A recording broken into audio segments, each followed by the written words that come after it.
Qui sont-ils ? Quelles sont leurs attentes et leurs enjeux dans leur statut de collaborateur ? Bienvenue dans Collaborator. L'objectif de ce podcast est de porter la voix et les attentes des collaborateurs pour permettre aux avocats, experts comptables et autres professions libérales réglementées et aux cabinets d'être plus en phase. Chez Neria, nous accompagnons gratuitement ces professions dans la recherche du cabinet qui correspond à leurs critères. Parce que chaque collaborateur est unique et que chaque expérience en cabinet l'est tout autant, si vous êtes à la recherche d'une nouvelle collaboration, prenez rendez-vous avec nous, on sera ravis de pouvoir échanger. J'en profite pour vous inviter à faire un tour sur notre site internet. Beaucoup de contenus gratuits sont disponibles pour vous accompagner dans vos recherches. Les liens se trouvent dans la description de ce podcast. Bonne écoute! Dans cet épisode de Collaborator, je tends le micro à Alexis Lassachagne, en stage d'expertise comptable chez Exponence, cabinet de 450 collaborateurs. Je suis ravie de recevoir mon premier invité de cette belle profession qu'est l'expertise comptable afin d'en découvrir davantage. Alexis a choisi la voie de la comptabilité après un parcours en alternance, riche en apprentissages concrets et en responsabilité. 3 années en cabinet qui lui ont permis non seulement d'acquérir des bases techniques du métier, mais aussi de comprendre ce qu'il cherchait vraiment dans son environnement de travail. Un cabinet à taille humaine dans une grande structure, un management présent sans être pesant et des perspectives d'évolution claires. Pourquoi ce choix de carrière ? Qu'est-ce qui, au fond, donne envie de devenir expert comptable ? Et surtout, qu'est-ce qu'on fait, qu'on reste, qu'on s'engage durablement dans un métier ?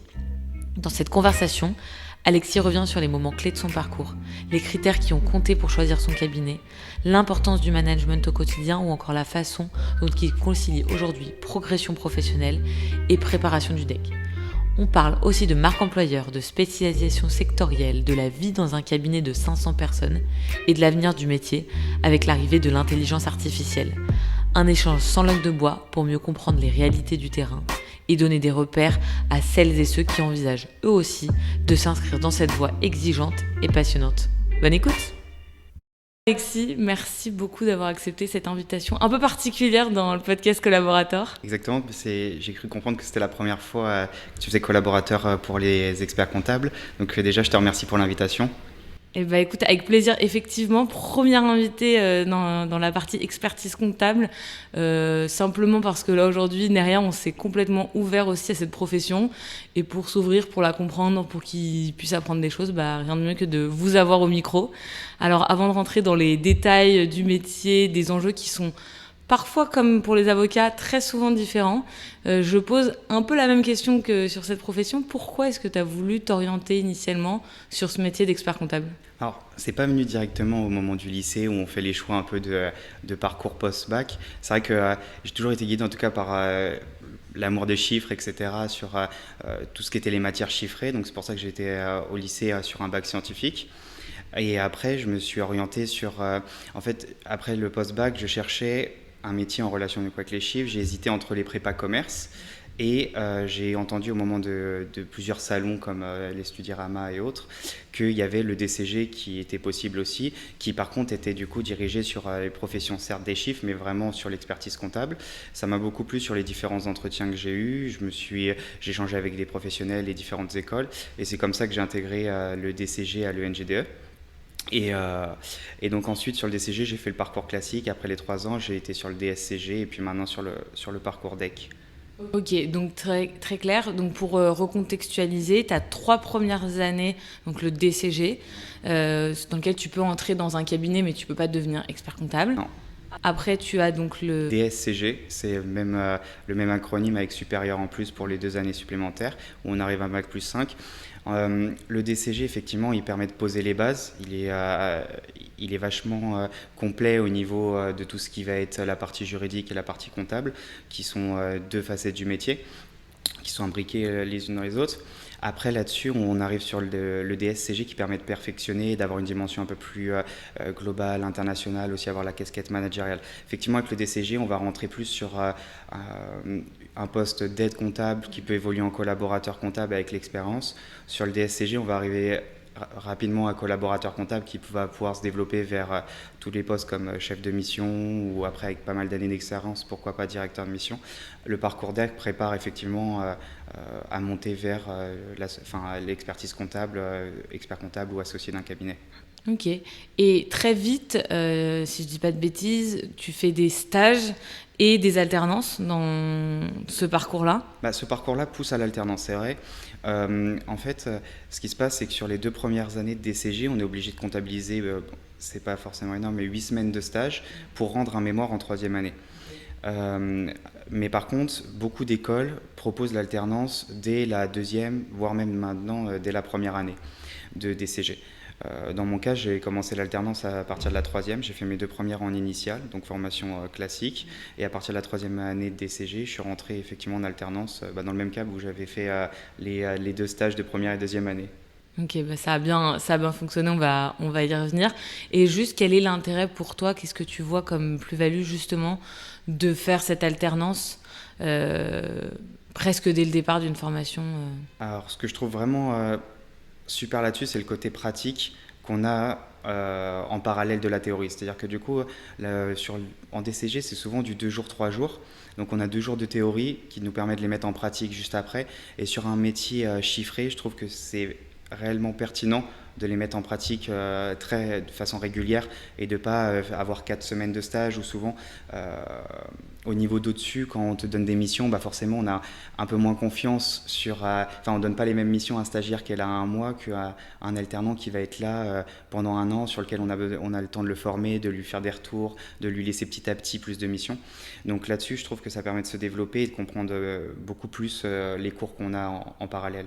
Oui, c'est clair. On va revenir justement sur l'aspect tuteur, comment justement tu as été et tu es formé dans ton cabinet. Ma question, qui va être, encore une fois, je pense, et ta réponse différente que pour les cabinets d'avocats, et encore je préjuge, quels sont les critères prioritaires qu'on regarde quand on va chercher un cabinet d'expertise comptable pour le rejoindre?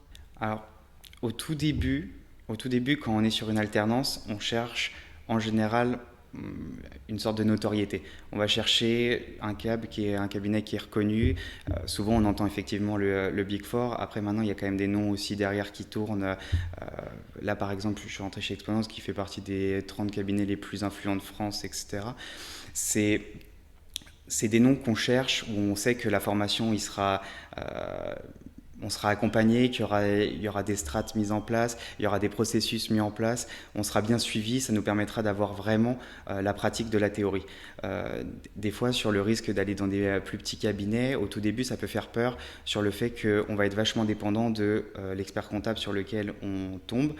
Selon ses missions, on peut voir certains aspects de la profession, mais très peu d'autres. Alors que en allant sur un plus gros cabinet, on a généralement au moins la pluridisciplinarité, on peut demander à avoir d'autres missions, etc. Donc je pense qu'au tout début, c'est sur la notoriété. Et après, je ne sais pas si tu voulais venir là-dessus, mais c'était sur le fait que, effectivement, si on commence à chercher, par exemple, après les 5 ans, on va se poser d'autres questions. Je pense qu'on va se poser plus la question de est-ce que ça s'imbrique bien dans l'avenir que je souhaite réaliser, plutôt sur ces aspects-là, je pense. Et alors, je vais revenir sur la question à venir, mais sur la notoriété. Donc, vous suivez de manière générale des classements ou c'est plutôt les cabinets, les noms qui ressortent quand vous êtes à l'école? D'où vient cette notoriété et laquelle est légitime quand on a un étudiant à l'école? La notoriété, c'est vrai qu'il y a il y a le Big Four par exemple qui est connu, où les noms sortent de façon permanente. Après, sur la notoriété au niveau des autres cabinets, on l'a effectivement souvent avec les partenariats avec les écoles. Il y a quand même pas mal de cabinets qui sont structurés, qui commencent à avoir un grand nombre de collaborateurs qui sont en partenariat avec des écoles et donc présents au moment des job dating, qu'on entend. Des fois, on a des interventions des professionnels justement dans nos écoles pour des retours d'expérience, etc. Et là, on entend encore les noms des cabinets. Donc c'est vrai que sur la récurrence de la communication, ça fait aussi la notoriété des cabinets. Ok, ouais, donc être vraiment présent en ligne et physiquement dans les écoles. Si je dis pas de bêtises, toi, tu avais trouvé ton cabinet de cette façon-là. Donc enfin un job dating, donc on se rend compte de l'importance que ça a d'être présent là-dessus, plus que peut-être avoir un nom. On le voit dans les cabinets d'avocats, c'est beaucoup les classements des associés. Je ne sais pas si ça existe de la même manière chez les experts comptables. Le classement au niveau des cabinets en général. Après, il y a en fonction des associés et de leur spécialité, sur différents secteurs de l'expertise comptable, il y a d'autres classements, mais en général, c'est le cabinet au global qui est regardé quand même. Ok, hyper clair. Et tu le disais tout à l'heure, au bout de 5 ans, peut-être que le choix de son cabinet se place sur d'autres critères. Là, tu as un peu plus d'expérience qu'au moment où tu as intégré ton cabinet actuel. C'est quoi un peu les critères, j'imagine, un peu long-termistes qu'on regarde et quand on se pose la question, ok, pour la suite de ma carrière, est-ce que je reste dans le cabinet dans lequel je suis, dans lequel je peux être plus ou moins bien, ou je change, mais pourquoi, quelles seraient les raisons qu'on change ? Typiquement, après le bac+5, justement, on va commencer à se poser la question de savoir quand même comment on se voit évoluer dans la structure où on va se faire recruter. C'est-à-dire de se dire, est-ce que dans 10 ans, je serai au même endroit où j'aurai la possibilité d'évoluer tant en termes de poste, de responsabilité, de mission, de rémunération, etc. Là-dessus, là aussi, admettons, des plus petits cabinets, selon le nombre, on va avoir, certains peuvent se dire, le chef de mission, par exemple, quand on a une stratégie d'un expert comptable, un chef de mission et 3 collaborateurs, on se dit que si on rentre collaborateur, il y a quand même peu de place à monter probablement chef de mission s'il a par exemple la quarantaine d'années, parce que voilà, faut pas compter sur le fait que lui ait un départ ou autre. Ça serait plutôt, par contre, au moment de l'échange, de voir tout de suite si l'expert comptable serait prêt à ce qu'il y ait un développement de clientèle et derrière, pourquoi pas monter ensemble une association de 2 experts comptables sur un cabinet. Là-dessus, c'est là où, après le bac+5, on peut se poser la question sur des structures du coup plus grosses, mais qui laissent la place justement aussi à l'ascension lors du parcours quand même pas scolaire, mais théorique en tout cas à côté. Ça peut être intéressant pour l'avenir, c'est là-dessus. Et ça, c'est des questions qui, autour de toi, de ton expérience, se posent régulièrement. Enfin, dans l'expertise comptable, on ose poser ces questions, et 2, quels sont un peu les délais auxquels on peut prétendre justement à devenir associé ou être dans un parcours d'association ? C'est 3 ans, c'est 10 ans, c'est plus Plutôt, je pense, sur 10 ans, dans le sens où là-dessus, il y a 2 enjeux. Alors, avant de revenir sur l'autre aspect, je vais commencer déjà par le fait que déjà, même au niveau posture clientèle, c'est vrai que alors déjà, pour revenir dessus, je finissais sur le parcours théorique. Après ces 5 ans, on a du coup 3 années où on est stagiaire sur le diplôme d'expertise comptable. Sur ces 3 années, on est du coup sous le tutorat d'un expert comptable associé, où on a des missions qui sont censées justement nous former et compléter le parcours théorique qu'on a à côté. À la suite de ces 3 ans, on a une attestation.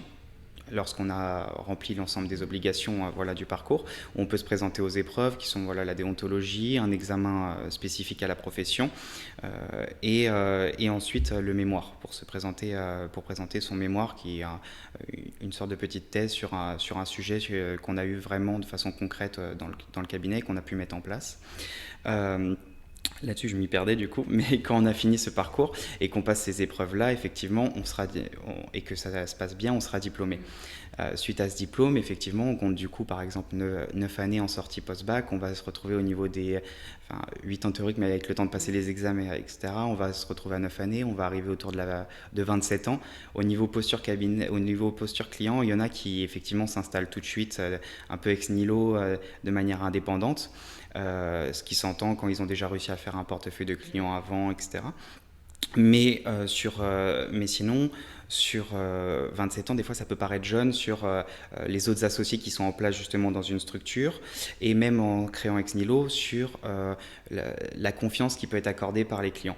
Souvent on a des clients, il y a des startups, il y a des jeunes dirigeants, il y a des jeunes repreneurs d'entreprises, etc. Mais il y en a quand même pas mal de dirigeants qui ont par exemple 40, enfin entre 35 et 50 ans, voire même plus, et qui accorde une certaine confiance avec l'expérience, avec l'âge qui se fait au fur et à mesure. On se dit qu'il y aura plus de retour d'expérience, il y a une plus grande légitimité sur ça. Donc là-dessus, je dirais que déjà, il faudrait bien avoir après son parcours peut-être 3 années d'expérience complémentaire pour commencer à approcher la trentaine d'années, que ça soit plus entendable. Et sur un parcours où on est dans une structure voilà, assez développée, ça se fait, on monte au fur et à mesure de son parcours théorique à côté, mais effectivement, on laisse aussi le temps au temps, dans le sens de ne pas vouloir griller trop les étapes au niveau maturité, parce que même si au tout début on a une ascension de connaissances qui se fait assez rapidement, je suis encore, je pense, dedans, où on a l'impression que chaque année, on apprend énormément. Il y a une sorte de maturité à avoir pour justement avoir la casquette managériale, la casquette technique et la casquette professionnelle au sens large. Etc. Donc vraiment avoir la compréhension de l'ensemble de ces aspects, je dirais qu'il faut au total, à la sortie du Bac plus 5, il faudrait entre 7 et 10 ans, je pense, pour arriver à l'association après le Bac plus 5. Ok, très clair, en tout cas dans ces structures-là. Et tu le disais tout à l'heure, ton cabinet, tu l'as connu grâce à l'école dans des partenariats. Ça fait plusieurs années que tu es dedans. Donc je comprends ce qui fait aller dans un cabinet, c'est le fait qu'il rayonne aussi, en tout cas de près ou de loin à son petit niveau. Qu'est-ce qui fait rester dans un cabinet ? Qu'est-ce qui fait, parce que j'imagine que tu as la possibilité pendant ton parcours de changer de structure. De fait, tu es encore dans le même cabinet aujourd'hui, c'est que ça se passe plutôt pas mal. Qu'est-ce qui motive à rester et à évoluer dans une structure la même pendant plusieurs années ? Alors c'est vrai que la question se pose pas mal parce que au niveau des cabinets, il y a pas mal de turnover ces dernières années avec les sujets d'équilibre vie pro, vie perso, les horaires, etc. Mais effectivement, ça fait 5 ans aujourd'hui enfin pas aujourd'hui, mais actuellement que je suis chez Exponence.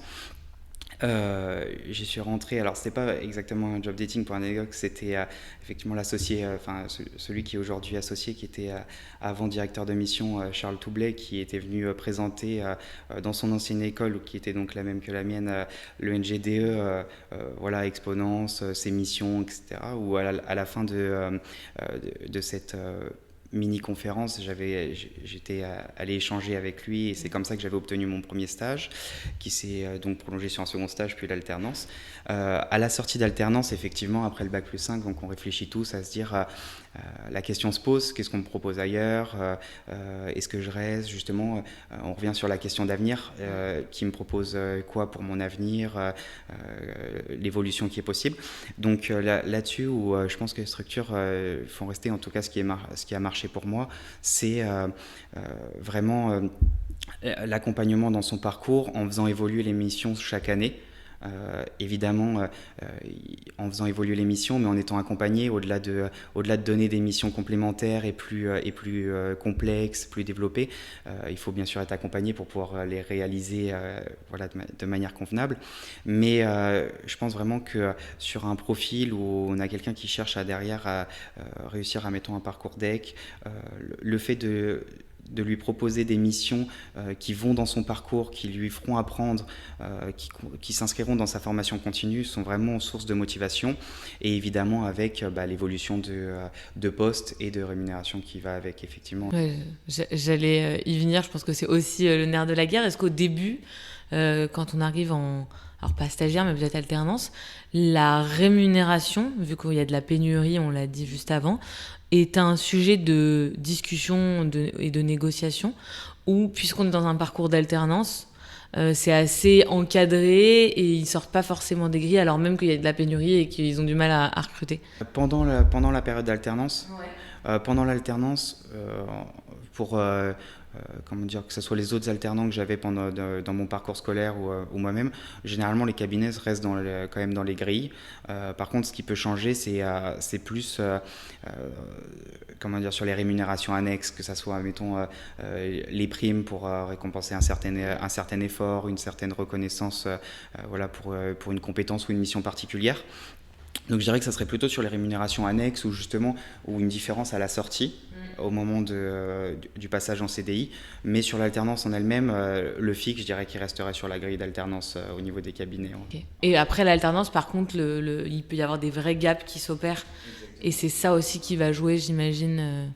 C'est effectivement de faire reconnaître le parcours achevé, c'est-à-dire que ça soit tant sur le parcours achevé au niveau théorique, certes, voilà, qui a été plus ou moins brillant, mais sur le côté professionnel ou les années d'alternance, faut chercher à ce qu'elle soit le plus riche possible. Donc effectivement, ça dépend aussi de l'expert comptable associé et de sa volonté à vous faire évoluer, mais c'est aussi en montrant sa motivation que je pense que ça vient à l'esprit de l'expert comptable associé de chercher à donner d'autres missions et de faire évoluer l'alternant en collaborateur, puis sur d'autres postes. Et est-ce que, au-delà des côtés et considérations financières et tout ce qu'on vient d'évoquer, le mot et l'expression marque employeur est un sujet qui, pour toi, ou de manière générale dans l'expertise comptable, mais parlons de toi, résonne, est important et a éclos un peu dans le débat, enfin dans le débat, en tout cas dans la discussion et dans la recherche d'un cabinet où on est encore loin de ces considérations managériales? Je pense que sur les nouvelles générations, ça le fait. La marque employeur est un sujet assez important parce que là, justement, on arrive du coup à la fin de la période fiscale. Donc, je suis retourné en une journée de formation au niveau du stage DEC, justement. Et au niveau de mes camarades de classe, à ce moment-là, il y en a quand même pas mal qui évoquaient bon, là, on vient de finir la période. Donc, se posent les questions de justement, est-ce que je reste, est-ce que je reste pas, est-ce que ça me satisfait, sur tous ces aspects-là. Et la marque employeur commence à être un débat. C'est-à-dire que ça commence à faire partie de la réflexion de chaque collaborateur, de se dire quand même, le cabinet... Alors, je ne sais pas si tu parles de tous ces aspects de marque employeur, mais typiquement ce qu'on parlait tout à l'heure, la marque employeur aussi, sa visibilité, la récurrence qu'il peut avoir sur les réseaux sociaux, ça fait partie de la marque employeur. Sur ses engagements, que ça soit sur la présence des réseaux sociaux, on le voit pas mal, mais il y en a quand même pas mal qui commencent à s'intéresser à tout ce qui va être équilibre vie pro, vie perso, le bien-être des salariés. Ce qui ne veut pas dire faire moins d'heures forcément pendant la période, mais c'est plus de trouver des compromis entre ce que souhaitent les collaborateurs et les résultats attendus. Donc sur ça, je pense que les collaborateurs, en tout cas des dernières générations, sont plus attentifs en tout cas. Ok, non mais c'est hyper intéressant, important, et merci de spécifier ce que toi tu entends par marque employeur, parce qu'en fait c'est un peu être un mot aussi un peu fourre-tout de temps en temps. Il y en a vraiment qui peuvent y entendre uniquement le bien-être collaborateur, par exemple, sans y voir, par exemple, aussi justement la sorte de communication de marque, l'envergure du nom dans le secteur d'activité.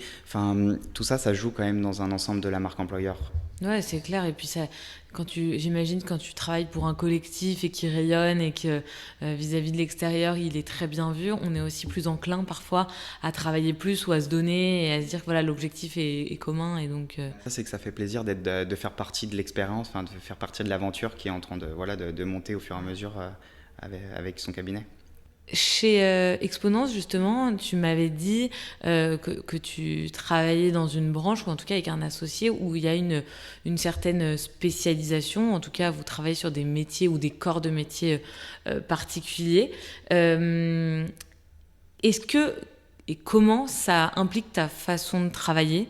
Est-ce qu'il y a un intérêt que tu ressens, et quel est-il dans ton travail au quotidien ? Et est-ce que c'était quelque chose que tu recherchais initialement ? Non, c'est vrai que c'est une bonne question là-dessus parce que selon la spécialité de son associé, il y a des experts comptables généralistes qui peuvent traiter diverses TPE, PME et même plus grandes entreprises.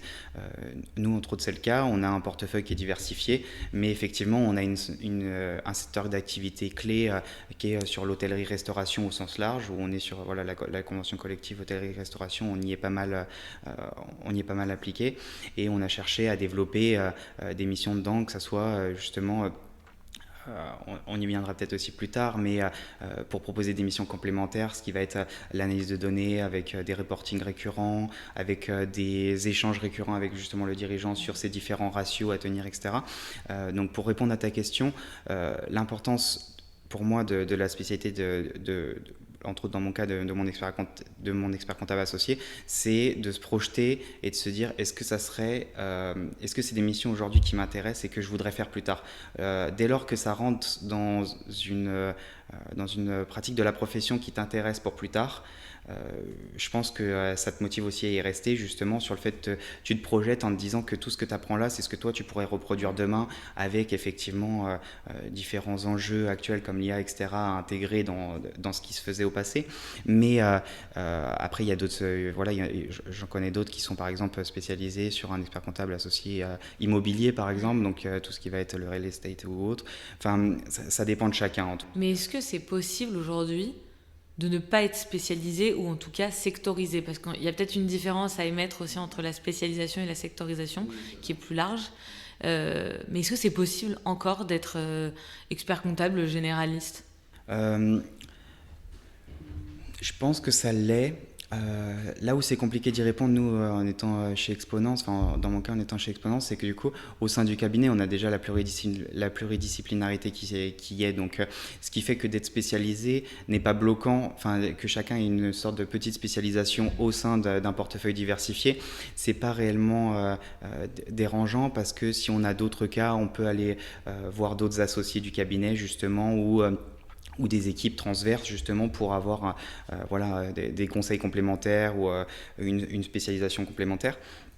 Je pense que que les petits cabinets restent généralistes pour toucher le maximum de clientèle possible.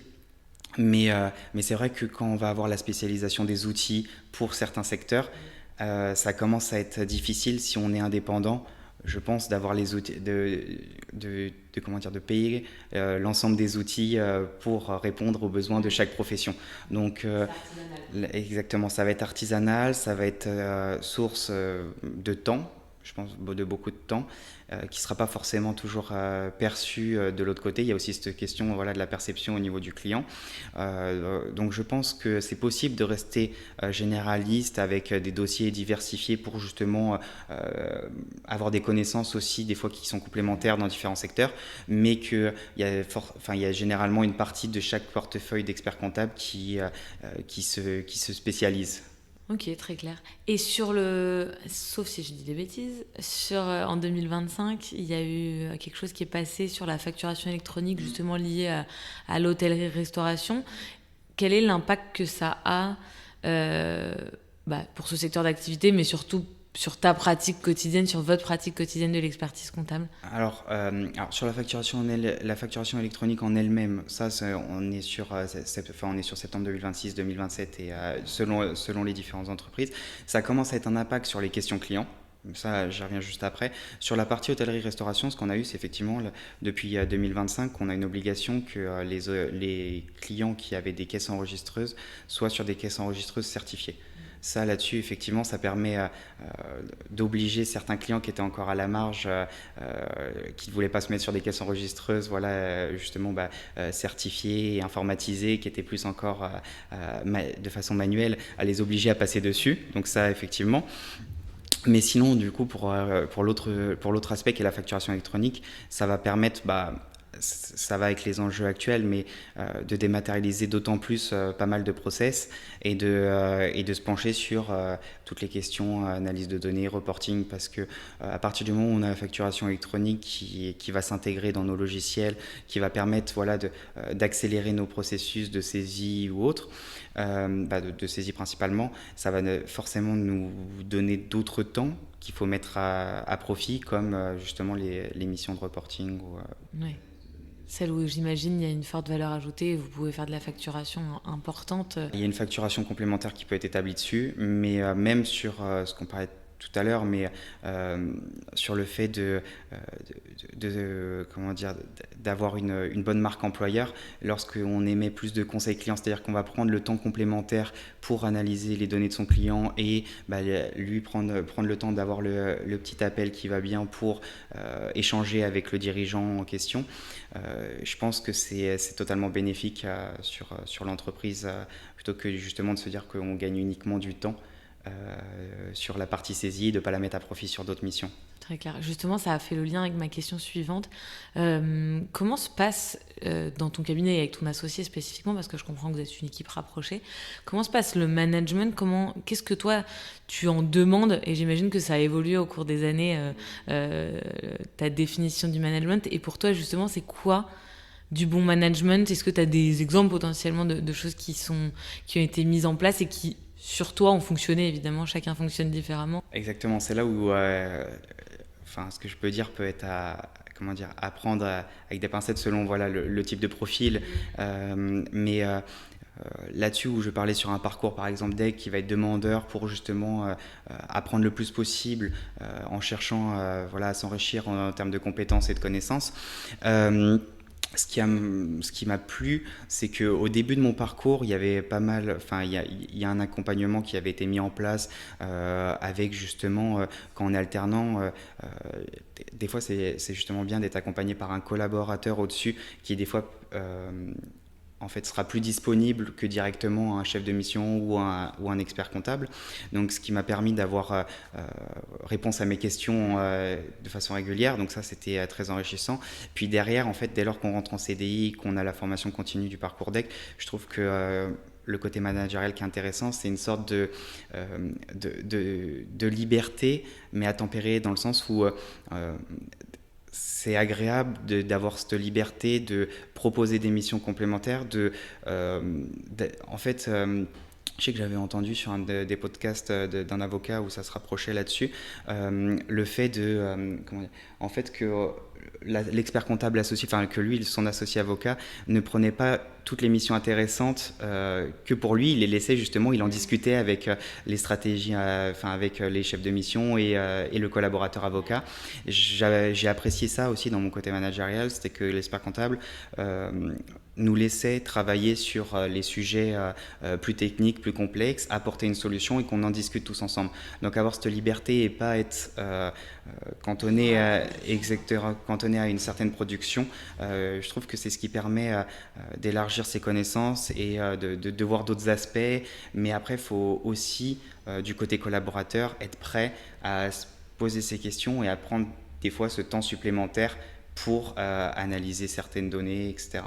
Oui, rien n'arrive tout seul, on peut pas tout demander, l'équilibre de vie, etc., la montée en compétences, en salaire, mais pas donner un peu de son temps et de sa personne. Et est-ce que, au contraire, tu as des pratiques managériales dans le secteur qui remontent et mais de manière générale, vous aimeriez faire évoluer ou l'expertise comptable est encore vachement en retard de façon générale? Là-dessus, tu évoquais par exemple même ce que je peux entendre ailleurs. Ouais, je comprendre un petit peu les temps. Justement, sur tout ce qui va être les questions de dématérialisation, d'IA, d'avancer dans les process, je pense que les associés qui, par exemple, gardent vraiment toutes les questions techniques intéressantes uniquement pour eux sans forcément les partager en dessous et avoir le côté collaborateur qui est uniquement dédié à la production. Ça, je pense que c'est des pratiques managériales qui commencent à se perdre parce que je pense aussi que le collaborateur commence à se dire justement si je suis cantonné à ma saisie et que demain la saisie elle me prend 2 fois moins de temps, il y a un moment où on se dit il faudra aussi 2 fois moins de collaborateurs. Donc je pense que les pratiques managériales à étendre là-dessus, c'est plutôt le fait de partager, d'avoir des montées en compétences en fait à tous les niveaux. Ok, tu touches du doigt quelque chose qu'on a évoqué juste avant d'allumer ces micros, l'IA. Je te disais que justement qu'on allait discuter du devenir de la profession et de l'intégration de l'intelligence artificielle dans les pratiques. Et tu l'as dit juste avant, le fait que très certainement la moitié des collaborateurs comptables vont changer de métier. En tout cas, il y a des choses qui seront plus faites à la main. Quel est, toi, ton regard là-dessus? Est-ce que c'est quelque chose qui t'inquiète? Est-ce que c'est quelque chose qui stimule en disant justement mon métier va faire qu'évoluer? Comment tu saisis ça? Comment ton cabinet le saisit également? Est-ce que en fait on est encore hyper en retard et c'est pas du tout saisi comme question? On en est où? Je pense que la profession commence à en avoir pleinement conscience parce que quasiment de façon hebdomadaire, je reçois de l'actualité au niveau de la profession qui en parle. Donc c'est que le sujet il est pris au niveau des instances. C'est pas quelque chose qui m'inquiète forcément par rapport au fait que alors dans la structure où je suis, je sais qu'ils se sont posé la question, que il y a des groupes de travail qui sont mis en place, qu'on cherche à accompagner les clients sur par exemple la facturation électronique, l'intégration avec nos logiciels pour justement pas être en retard, mais être justement source de conseils et aussi proposer de nouvelles missions.